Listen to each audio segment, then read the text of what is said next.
இப்போ வந்து நம்ம கோஸும் கேரட்டும் சேர்ந்து பொரியல் எப்படி செய்யணும் அப்படின்னு சொல்லிட்டு இப்போ நம்ம பார்ப்போம்.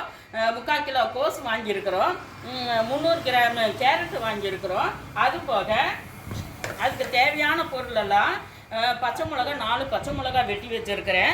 வெங்காயம் 150 கிராம் வெங்காயம் வாங்கி வெட்டி சின்னதாக வெட்டி வச்சுருக்குது. அப்புறம் அதுக்கு தேவையான கருவேப்பிலை தழை 2 ரெக்கு வச்சுக்கிறேன், கொத்தமல்லி தழை, அப்புறம் தேங்காய் பூ வச்சுருக்கிறேன். தேங்காய் பூ 5 பல் எடுத்து வச்சுருக்கிறேன். வாங்க வீடியோ போல் எப்படி இப்போ கேரட் பொரியல் செய்யணும்னு பார்க்கலாம். அதுக்கு முன்னாடி நம்ம சேனலை சப்ஸ்கிரைப் பண்ணாதீங்களா, சப்ஸ்கிரைப் பண்ணுங்கள். பாத்திரம் வச்சுருக்கிறேன். அதுக்கு வந்து ஒரு 1/2 ஸ்பூன் கடுகு வச்சுக்கலாம். கடுகு, அதுக்கு கடலைப்பருப்பு 1 ஸ்பூன் கடலைப்பருப்பு நல்லா காஞ்சிருச்சு. 2 கொத்து நான் கருவேப்பிலை தழை வச்சுருக்கிறேன், கருவேப்பிலை இலை அதையும் சேர்த்து நம்ம வந்து போட்டுக்கலாம். வெங்காயம் 150 கிராம் வெங்காயம் அதையும் சேர்த்து போட்டுக்கலாம். பச்சை மிளகா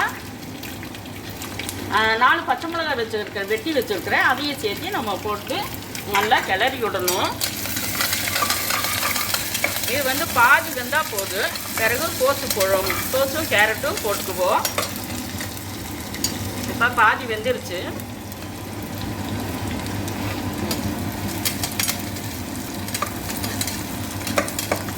இப்போ இந்த அளவுக்கு பாதி வெந்தால் போதும். இனி வந்து நம்ம கோஸும் கேரட்டும் நம்ம போட்டுக்குவோம். கோஸு 3/4 கிலோ கோஸு,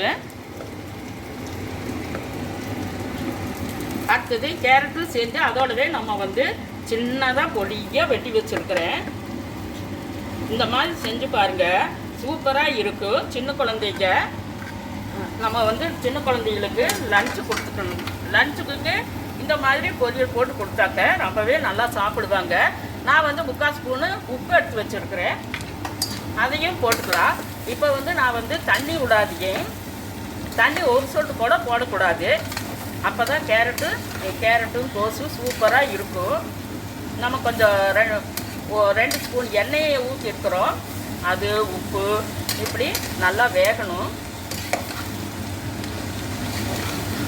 மூடி போடக்கூடாது, மூடி போட்டாக்க தண்ணி விட்டு, அதனால் இப்படியே வதக்கலாம்.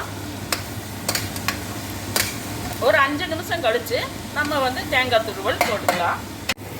இப்போ நல்லா வெந்துருச்சு. 3/4 பதம் தான் வேகணும், அப்போ தான் நல்லாயிருக்கும். தண்ணி ஒரு சொட்டு கூட ஊற்றாத இந்த மாதிரி வந்துருக்கு. இதில் வந்து நம்ம வந்து தேங்காய் பூ போட்டுக்கலாம். தேங்காய் துருவல் வந்து நான் வந்து 5 பல் தேங்காய் எடுத்துருக்கிறேன், அதையும் சேர்த்து போட்டுட்டு அப்புறம் இந்த கொத்தமல்லி தழையை நம்ம இப்படி தூவி எடுக்கலாம். கொத்தமல்லி தழையை நல்லா இருக்குது. நீங்களும் இதே மாதிரி செஞ்சு பாருங்கள். இந்த கேரட் துருவல் பொரியல், தேங்காய் துருவல் பொரியல், கேரட்டு கோஸ் எல்லாம் சூப்பராக இருக்குது. நம்ம சேனலை சப்ஸ்கிரைப் பண்ணாதீங்களா, சப்ஸ்கிரைப் பண்ணிக்கோங்க. பை.